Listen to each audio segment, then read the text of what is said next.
வரலாறுன்றது அது வெறும் தேதிகளின் தொகுப்பல்ல மக்களே. அது ஆயிரக்கணக்கான உயிர்களின் விலை.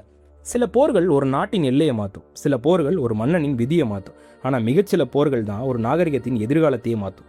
அப்படிப்பட்ட ஒரு போர் கிபி 855 காவேரியின் கரையில் திருப்புறம்பு என்ற ஊரில் நடந்துச்சு. இன்று தஞ்சை பெரிய கோயிலை பார்த்து நம்ம என்ன சொல்கிறோம், எவ்வளோ பெரிய பேரரசு அப்படின்னு சொல்லி வியக்கிறோம். கங்கை கொண்ட சோழபுரத்தை பார்த்து எவ்வளோ பெரிய படைப்புன்னு சொல்லி பெருமைப்படுறோம். ஆனால் அந்த பேரரசு, அந்த வெற்றி, அந்த புகழ், இவை அனைத்திற்கும் முதல் அடிக்கல் ஒரு போர்க்களத்தில் வைக்கப்பட்டுச்சு. அந்த போர்க்களத்தோட பேர் தான் திருப்புறம்புயம். நீங்கள் பார்த்துட்டு இருக்கிறது பாய்ஸ் நெக்ஸ்ட் டோர் சேனல். இது திருப்புறம்புயத்தை பற்றியும் திருப்புறம்புயம் போரை பற்றியும் ஒரு சிறப்பு பார்வை. எங்கேயும் போயிடாதீங்க. லைக் பண்ணுங்கள், ஷேர் பண்ணுங்கள், கமெண்ட் பண்ணுங்கள், மறக்காம சப்ஸ்கிரைப் பண்ணி இந்த வீடியோ பாருங்கள். கண்டிப்பாக உங்களுக்கு இந்த வீடியோ பிடிக்கும். வாங்க நம்ம வீடியோக்குள்ளே போகலாம்.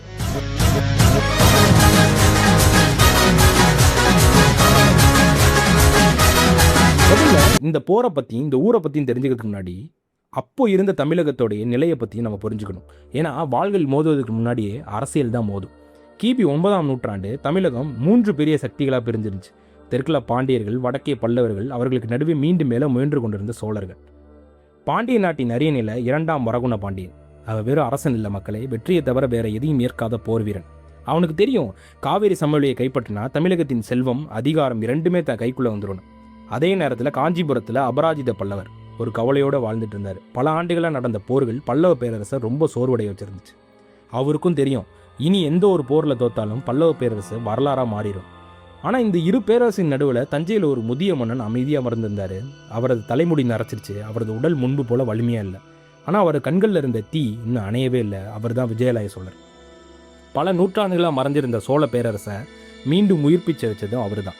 தஞ்சையை கைப்பற்றியவரும் அவர் தான். ஆனால் அவரது கனவு தஞ்சையோடு முடிவடையவில்லை. அவரது கனவு ஒரு சோழ பேரரசு. அந்த கனவை தனக்கு பிறகு யார் நிறைவேற்றுவா? விஜயாலய சோழர் இப்படி நினச்சிட்டு இருக்கும்போது அவருடைய பார்வை மெதுவாக அரண்மனையின் பயிற்சி மைதானத்தை நோக்கி திரும்பிச்சு. அங்கே ஒரு இளைஞன் வாள் பயிற்சி செஞ்சு கொண்டிருந்தான். ஒவ்வொரு அசைவும் துல்லியம், ஒவ்வொரு தாக்குதலும் வேகம். அந்த இளைஞன் தான் ஆதித்த சோழன்.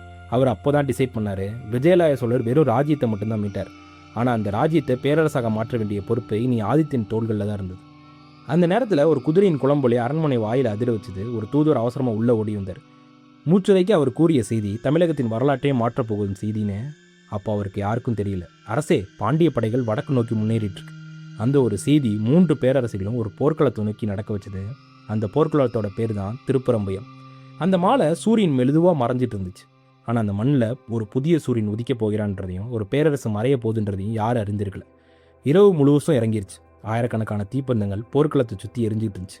ஒவ்வொரு கூடாரத்திலும் பால்கள் தீட்டப்பட்டு இருந்துச்சு. குதிரைகளுக்கும் யானைகளுக்கும் உணவும் கவசங்களும் பொருத்தப்பட்டு இருந்துச்சு. வீரர்கள் அமைதியாக அமர்ந்திருந்தாங்க. யாரும் அடுத்த நாள் சூரியனை தாங்க பார்க்க போகிறோமா என்று உறுதியாக சொல்ல முடியாத மனநிலையில் இருந்தாங்க. அந்த இரவு கூட்டணி படையின் மைய கூடாரத்தில் 3 மன்னர்கள் ஒரே இடத்துல அமர்ந்திருந்தாங்க. பல்லவ பேரரசர் அபராஜிதவர்மன், சோழ மன்னர் விஜயாலய சோழர், மேற்கு கங்கை மன்னர் 1ஆம் பிரதிபதி. அவர்களுக்கு முன்பு திருப்புறம்பயத்தின் நில அமைப்பு வரையப்பட்டிருந்துச்சு. காவேரி கிளை நதிகள், வயல்வெளிகள், மேடுகள், பாதைகள் எல்லாமே அந்த வரைபடத்தில் குறிக்கப்பட்டுருச்சு. சில நொடிகள் யாரும் பேசலை. அமைதியை உடைத்தவர் அபராஜிதவர்மன் தான். வரகுணன் நாளை விடியற்காலையே தாக்குவான் அரசு. அவன் நேராக நமது பழைய மையப்படையை தான் உடைக்க முயற்சிப்பான். பிரதிபதி வரைபடத்தை பார்த்தபடியே சொன்னார், அரசே, அவன் யானைப்படை நமக்கு மிகப்பெரிய சவாலாக இருக்க போது. முதல் தாக்குதல் தாங்கிவிட்டா போர் நமக்கு சாதகமாக மாறிடும் அரசு. விஜயாலய சோழர் அமைதியை கேட்டுட்டு இருந்தார். பிறகு மெதுவாக பேசினார், இல்லை, வரகுணன் யானைப்படையை நம்பி வரமாட்டான் அரசர்களே. அவன் தனது மனதை உடைக்க தான் நம்ம வருவான். அவன் நம்மளுடைய மனசை உடைக்கிறதா அவனுடைய இலக்கு. இப்படி சொன்னோன்னே மற்ற இருவரும் விஜயாலய சோழரை பார்த்தாங்க. விஜயாலய சோழர் தொடர்ந்தார், போரில் முதலில் உடையிறது கேடை இல்லம் அரசர்களே, வீரனின் மனம்தான். கூடாரத்துக்குள்ளே மீண்டும் அமைதி நிலவச்சு சிறிது நேரம் கழித்து அபராஜிதர் தன் கையை நீட்டினார். நாளை நாம் 3 ஒன்றாக நிற்கணும். எந்த சூழ்நிலையிலும் ஒருவர் விட்டு கொடுத்துடக்கூடாது. பிரதிபதி அந்த கையின் மீது தன் கையை வச்சார். விஜயாலயேஸ்வரம் தன் கையை அந்த 3 பேரரசுகளும் ஒரே உறுதியை கொண்டாங்க. அந்த இரவு அவர்கள் 3க்கும் தெரியாது. அடுத்த நாள் மாலை அந்த 3 கைகளில் ஒரு கை இனி இருக்க போவதில்லை. ஆலோசனை முடிஞ்சது. அபராஜிதர் தன் கூடாரத்திலிருந்து வெளியே வந்தார். தான் கூடாரத்தை நோக்கி நடக்க ஆரம்பித்தார். பிரதிபதி தன் வீரர்களை பார்க்க சென்றார். விஜயாலய சோழர் மட்டும் அங்கேயே நின்னார். அப்போது கூடாரத்தின் வாசலில் ஒரு உருவம், அதான் ஆதித்த சோழன். அவன் உள்ளே வந்தான். விஜயாலய சோழரை பார்த்து வணங்கினான். சிரிச்சாரு, உட்கார ஆதித்தா. சில நொடிகள் இருவரும் பேசவே இல்லை. வெளியே காத்தின் சத்தம் மட்டும் விறுவிறுன்னு அடிச்சுட்டே இருந்துச்சு. விஜயாலய சோழர் மெதுவாக கேட்டார், பயமா இருக்கா? ஆதித்தன் சில நொடிகள் அமைதியாக இருந்தான். பிறகு உண்மையை சொன்னான், ஆம் தந்தையே, மரணத்தை பார்த்து பயப்படல, உங்கள் கனவை நிறைவேற்ற முடியாமல் போய்விடுமோன்ற பயமாக தான் இருக்குது. விஜயாலயன் சொல்களும் கண்களும் மெல்ல கலங்குச்சு. அவர் எழுந்து ஆதித்தன் தோள்களில் கை வச்சார். கேள் ஆதித்தா, நான் தஞ்சையை வென்றவன். ஆனால் நீ உலகத்தை, சோழர்களே நோக்கி திரும்பி பார்க்க வேண்டிய முக்கியமான பணியில் இருக்கவன். ஆதித்தன் மெதுவாக தன் தந்தையை பார்த்தான். விஜயாலய சோழர் தொடர்ந்தார். நாளை நான் வெற்றி பெற வேண்டிய நாள் இல்லை, நாளை சோழ பேரரசு பிறக்க வேண்டிய நாள். ஒருவேளை நாளைக்கு எனக்கு ஏதாவது நடந்தாலும் நீ பின்வாங்கவே கூடாது. ஆதித்தன் உடனே பேசினா, அப்படி சொல்லாதீர்கள் தந்தையே, உங்களுக்கு எதுவும் ஆகாது. விஜயாலய சோழர் சிறிய புன்னகையுடன் தன் வாளை எடுத்தார். அந்த வாளை ஆதித்தன் கைகளில் வச்சார். இந்த வாளை நான் ஒரு ராஜ்யத்தை மீட்க பயன்படுத்தினேன், நீ ஒரு பேரரசை உருவாக்க இதை பயன்படுத்து. அந்த இரவு ஒரு தந்தை தன் மகனிடம் ஒரு வாளை மட்டும் கொடுக்கல மக்களே, ஒரு கனவை, ஒரு பொறுப்பை, ஒரு பேரரசின் எதிர்காலத்தை ஒப்படைச்சார்.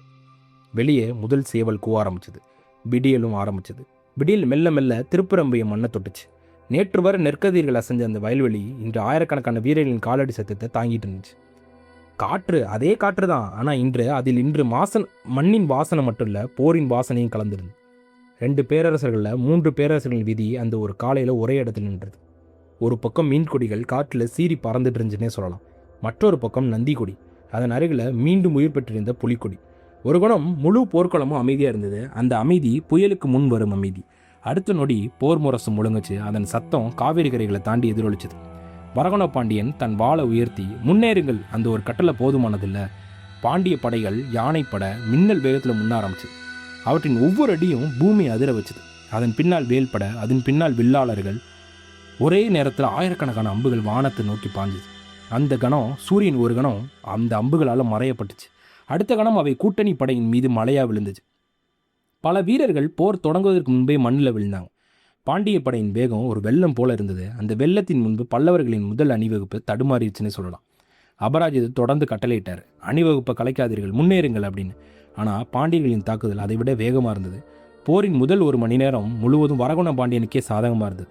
யானைகள் கேடயங்கள் நொறுங்குச்சு, குதிரைப்பட அணிவகுப்பில் புகுந்துச்சு, வேல்பட முன்னேறி இடமெல்லாம் கூட்டணி பட பின்வாங்க ஆரம்பிச்சது.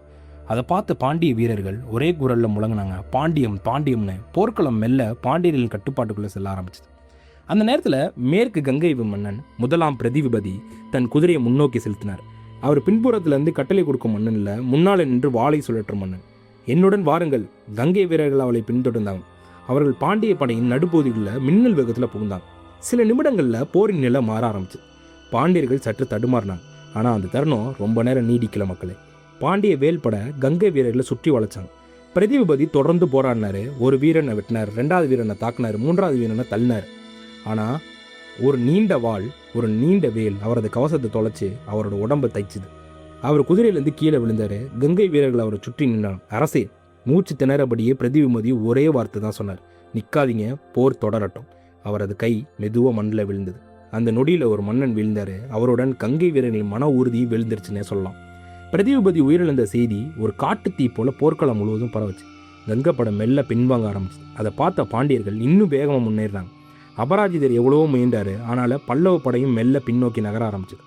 அந்த காட்சியை பார்த்த சோழ வீரர்கள் மனதிலும் சந்தேகம் பிறந்தது. இனி நாம் தோத்துட்டோம், அப்படிதானே? வரகுண பாண்டியன் தான் வாளை உயர்த்தி, இன்று பல்லவமும் வீழும், சோழமும் முடியும் அப்படின்னு சொல்லி அகங்காரமாக சொன்னான். அவன் அப்படி தான் நினச்சான். ஆனால் அந்த போர்க்களத்தை நோக்கி இன்னும் ஒருவர் வந்து கொண்டிருந்தார். ஒரு முதிய மன்னன், ஒரு முடிக்கப்படாத கனவுக்காக, ஒரு முடிக்கப்படாத பேரரசின் நம்பிக்கைக்காக. திருப்பரம்புயம் அந்த மதியம் ரத்தத்தின் நிறத்தை பூமி முழுவதும் பூசிட்டு இருந்துச்சு. எங்கே பார்த்தாலும் உடைந்த கேடயங்கள், நொறுங்கிய வேல்கள், காயமடைந்த குதிரைகள், வீரர்களின் உயிரற்ற உடல்கள். ஒரு போரின் கொடூரம் அந்த மண்ணில் எழுதப்பட்டிருந்துச்சு. கங்கை மன்னன் பிரதிவிபதி வீரமரணம் அடைஞ்ச செய்தி கூட்டணி படையின் ஒவ்வொரு அறையிலும் பதவிச்சு. ஒரு கணத்தில் வீரர்களின் மனசில் சந்தேகமே பிறந்துருச்சு, நம்ம தோத்துட்டோம். பாண்டிய படம் முன்னேறி கொண்டே இருந்தது. அவர்களின் முழக்கம் போர்க்குளம் முழுவதும் எதிரொலிச்சுட்டு இருந்துச்சு, பாண்டியம் பாண்டியம்னு. பல்லவ வீரர்கள் மெல்ல பின்னோக்கி நகர்ந்தனர். சோழ வீரர்களும் தடுமாறினர். சிலர் காயமடைந்த தோழர்களை தூக்கிக்கிட்டு சென்றனர். சிலர் திரும்பி பார்த்தபடியே பின்வாங்கினர். அந்த நொடியில் வெற்றி வரகுண பாண்டியன் கையில் இருப்பது போல தோணிச்சு. ஆனால் போர்க்களத்தின் பின்புறத்தில் அமைதியாக நின்றுட்டு இருந்தார் விஜயாலய சோழர். முதுமை அவர் உடலை வென்றிருக்கலாம், ஆனால் அவரது மனசை யாராலையும் வெல்ல முடியல. தூரத்தில் பின்வாங்கும் சோழ வீரர்களை பார்த்தாரு. தரையில் கிடந்த இறந்த வீரர்களையும் பார்த்தாரு. புலிக்கொடி மெல்ல கீழே இறங்குவதையும் பார்த்தார். அவர் கண்களை மூடினார். ஒரு கணம் தஞ்சையை நினைச்சார், தன் இளமையை நினைச்சார், சோழர் என்ற பெயர் மறைக்கப்பட்டிருந்த காலத்தை நினைச்சார். மெல்ல கண்களை திறந்தார். அவரது குரல் அமைதியாக இருந்தது, ஆனால் அதில் ஒரு உறுதி மலையை போன்றிருந்தது. என்ன போர் முனை கலைச்சி செல்லுங்க. அருகில் இந்த படைத்தளபதிகள்லாம் அதிர்ச்சி ஆயிட்டாங்க. அரசே, அது ஆபத்து. விஜயாலய சோழர் மெல்ல புன்னகிச்சார். சோழம் உயிரோடு இருக்கும்போது அதன் மன்னன் பின்புறத்தில் நிற்க மாட்டான், முன்னோக்கி முன்னேறுவான். தமிழர் மரபு கதைகளில் தலைமுறைகளாக சொல்லப்படும் ஒரு நிகழ்வு தான் இது. முதுமையால் நடக்க முடியாத நிலையிலும் வீரர்கள் விஜயாலய சோழரை தங்கள் தோள்களில் சுமந்துக்கிட்டு போர் முனைக்கு சென்று வென்று வந்ததாகவும் ஒரு செய்தி இருக்குது. இந்த நிகழ்வை உறுதிப்படுத்தும் சமகால கல்வெட்டு ஆதாரம் எதுவுமே இல்லை மக்களே. ஆனால் தமிழர் நினைவில் இந்த காட்சி வீரத்தின் அடையாளமாகவே வாழ்ந்துகிட்டு இருக்கு. 4 வீரர்கள் தங்கள் தோள்களை தாழ்த்தினாங்க. விஜயாலய சோழர் அவர்கள் தோள்களில் அமர்ந்தார். ஒரு கையில் வாள், மற்றொரு கையில் புலிக்கொடி. மெல்ல அவர்கள் முன்னேறி நடந்தனர். பின்வாங்கி கொண்டிருந்த ஒரு சோழ வீரன் திரும்பி பார்த்தான். அவனது கண்கள் ஆச்சரியத்தில் விரிஞ்சே போச்சு. அரசர். மற்றொருவன் திரும்பி பார்த்தான். விஜயலாயலா? சில நொடிகளில் அந்த செய்தி போர்க்களம் முழுவதும் பரவச்சு. அரசர் வந்துவிட்டார், விஜயலாய சோழர் வந்துவிட்டார். பின்வாங்கிய கால்கள் நின்றன, குனிந்த தலைகள் நிமிர்ந்துச்சு. விஜயலாயர் வாள வானத்தை நோக்கி உயர்த்தினார். அவரது குரல் முழு போர்க்களத்திலும் ஒலிச்சு. சோழ வீரர்களே, நீங்கள் உங்கள் உயிரை காப்பாற்ற வேண்டிய பின்வாங்குகிறீர்களா? முழு போர்க்களமும் அமைதியாக இருந்தது. இல்லை, உங்கள் பிள்ளைகள் தலை நிமிர்ந்து வாழ இன்று போராடுங்கள். இன்று இந்த புலிக்கொடி விழுந்தால் மீண்டும் அதை எழுப்ப பல தலைமுறைகள் காத்திருக்க வேண்டி வரும். ஆனால் இன்று நாம் வென்றால் நம்மை பற்றி இன்னும் 1000 ஆண்டுகள் பேசுவாங்க. விஜயாலய சோழர் தன் வாளை முன்னோக்கி நீட்டினார். பின்வாங்காதீர்கள், சோளம் இன்றுதான் பிறக்கப் போகிறது. ஒரு கணம் முழு போர்க்களமும் அமைதியாக இருந்தது. அடுத்த கணம் ஒரு வீரன் தன் வாளை உயர்த்தினான். சோளம்னு. மற்றொருவன் சோளம். சில நொடிகளில் ஆயிரக்கணக்கான குரல்களுக்கு ஒரே முழக்கமாக மாறிச்சு. சோளம் சோளம் சோளம்னு. அந்த முழக்கம் ஒரு போர்க்களத்தில் மட்டும் ஒலிக்கலை, அது பேரரசின் பிறப்பை அறிவித்த முழக்கம். அந்த முழக்கத்தை கேட்ட ஒரு இளம் இளவரசன் தன் குதிரையின் கடிவாளத்தை இறுக்கமாக பிடிச்சான். அவன் ஆதித்த சோழன் தான். அவனது கண்களில் இனி பயம் இல்லை, குழப்பம் இல்லை. ஒன்றே ஒன்று தான், அது வெற்றி. அது எப்படி அவன் வெற்றியாக மாற்றினான்றது தான் இப்போ நம்ம பார்க்க போகிறோம். ஒரு கணத்திற்கு முன்பு பின்வாங்கிய படை இப்போது முழு குரல்லையும் சோளம் என்ற அதிர்ச்சியை உண்டு பண்ணுச்சுல. வீரனின் காதில் மட்டும் விழாத மாதிரி ஒரு இளம் இளவரசன் இதயத்துக்குள்ளே விழுந்துச்சு. ஆதித்த சோழன் தன் தந்தையை பார்த்தான். வீரர்களின் தோள்களில் முதுமையும் மீறி ஒரு பேரரசன் கனவு நின்று கொண்டிருந்தது. அதான் விஜயாலய சோழன். ஆயத்தின் மெல்ல தன் வாளை உருவனா. அவனது முகத்தில் இனி குழப்பமும் இல்லை, பயமும் இல்லை. ஒரே ஒரு முடிவு மட்டுமே, வெற்றி அல்லது வீர மரணம். அவன் தன் குதிரையை முன்னோக்கி திருப்பினான். அருகில் இருந்த சோழ தளபதிகளை நோக்கி உறக்க கூறினா, இனி நான் பின்வாங்க போவதில்லை, என்னுடன் வாருங்கள். அந்த ஒரு கட்டளை முழு சோழப்படையும் மீண்டும் உறுப்பிச்சது. பாண்டியர்கள் இந்த மாற்றத்தை எதிர்பார்க்கல. அவர்களுடைய கவனம் பின்வாங்கும் படையை விரட்டுவதிலே இருந்துச்சு. அதுதான் அவருக்கு பண்ணிய மிகப்பெரிய தவறு. ஆதித்தன் தன் குதிரையை மின்னல் வேகத்தில் செலுத்தினான். அவனுக்கு பின்னால் சோழ குதிரைப்படை, அதன் பின்னால் வேல்படை, அதன் பின்னால் வில்லாளர்கள். சோழம் என்ற முழக்கத்துடன் அவர்கள் பாண்டிய படையின் வலது அணியை நோக்கி பாய்ந்தனர். திடீரென போரின் வேகம் மாறிச்சு. பாண்டிய வீரர்கள் ஒரு கணம் தடுமாறினாங்க. சோழர்களின் தாக்குதல் முன்பை விட பல மடங்கு வேகமாக இருந்தது. ஆதித்தன் தொடர்ச்சியாக எதிர்களை வீழ்த்தி கொண்டே முன்னேறினா. அவனை பார்த்த சோழ வீரர்கள் இன்னும் வேகமாக முன்னேறினாங்க. அதே நேரத்தில் அபராஜித பல்லவரும் மீண்டும் தன் படையை ஒழுங்குபடுத்தினார். இப்போ முன்னேறலாம் வாங்க. பல்லவ படை மீண்டும் தாக்கியது. கங்கை வீரர்கள் தங்கள் மன்னன் பிரதிபதியின் மரணத்தை நினைத்து மீண்டும் போருக்கு துணைந்தனர். சில நிமிடங்களுக்கு முன்பு பாண்டியனின் வெற்றியாக தெரிந்த போர் இப்பொழுது அவர்களுக்கே எதிராக திரும்பிச்சு. பரகண பாண்டியன் தன் வீரர்களை ஊக்குவிக்க முயன்றான். நிற்காதீர்கள், முன்னேறுகள்னு. ஆனால் இப்போது அவரது கட்டளை விட சோழம் என்ற முழக்கம்தான் போர்க்களம் முழுவதும் ஒழிச்சுது. பாண்டிய அணிவகுப்புகள் மெல்ல உடைய ஆரம்பிச்சது. ஒரு பக்கம் பல்லவர்கள், மற்றொரு பக்கம் சோழர்கள். இரு திசைகளிலும் தொடர்ச்சியான தாக்குதல். பரகணன் சுற்றி பார்த்தான். தன் வீரர்கள் பின்வாங்க ஆரம்பிச்சது. அவன் புரிஞ்சுக்கிட்டான், இனி இந்த போர் இனி நம்மளுடையது இல்லை. சில நொடிகள் அவன் அமைதியாக நின்றான். பிறகு மெல்ல தன் குதிரையை திருப்பினா. பரகண பாண்டியன் போர்க்களத்தை விட்டு பின்வாங்க ஆரம்பித்தான். அவனை பின்தொடர்ந்து பாண்டிய படையும் மெல்ல பின்வாங்க ஆரம்பிச்சது. அந்த கணத்தில் திருப்புறம்பயத்தின் போரின் முடிவும் எழுதப்பட்டது. சோழ வீரர்கள் வெற்றி முழக்கம் எழுதினாங்க. பல்லவ வீரர்கள் நிம்மதி பெருமூச்சு விட்டாங்க. வீரர்களின் தோள்களில் இருந்த விஜயாலய சோழர் வானத்தை நோக்கி பார்த்தாரு. அவரது கண்களில் கண்ணீர். அது ஒரு போரின் வெற்றிக்கான கண்ணீர் இல்லை, பல தலைமுறையாக அழிந்து போய்விடும் என்று நினைக்கப்பட்ட சோழகுலம் மீளும் எழுந்து விட்டதுக்கான நிம்மதியான கண்ணீர். அந்த திருப்புறம்பயத்தில் வெற்றி பெற்றது ஒரு படை மட்டுமல்ல, ஒரு கனவு, ஒரு வம்சம், ஒரு எதிர்காலம். மாலை மீண்டும் திருப்புறம்பயத்தின் மீதும் இறங்கியது. ஆனால் நேற்று மாலை இருந்த திருப்புறம்பயம் இன்று இல்லை. அந்த வெயில் இறங்கினதுக்கு அப்புறமும் திருப்புறம்பயம் இன்னும் அமைதியாகவே இருந்தது. காலை ஆயிரக்கணக்கான வீரர்களின் முழக்கத்தால் அதிர்ந்த அந்த நிலம் இப்போது அமைதியாக இருந்தது. போர் முரசின் ஓசை இல்லை, வாள்களின் மோதல் இல்லை, வெற்றியின் முழக்கம் கூட இல்லை. இருந்தது ஒரே ஒரு உண்மைதான். போருக்கு வெற்றியாளர்கள் இருக்கலாம், ஆனால் போருக்கு உயிரிழந்தவர்களே அதிகம்.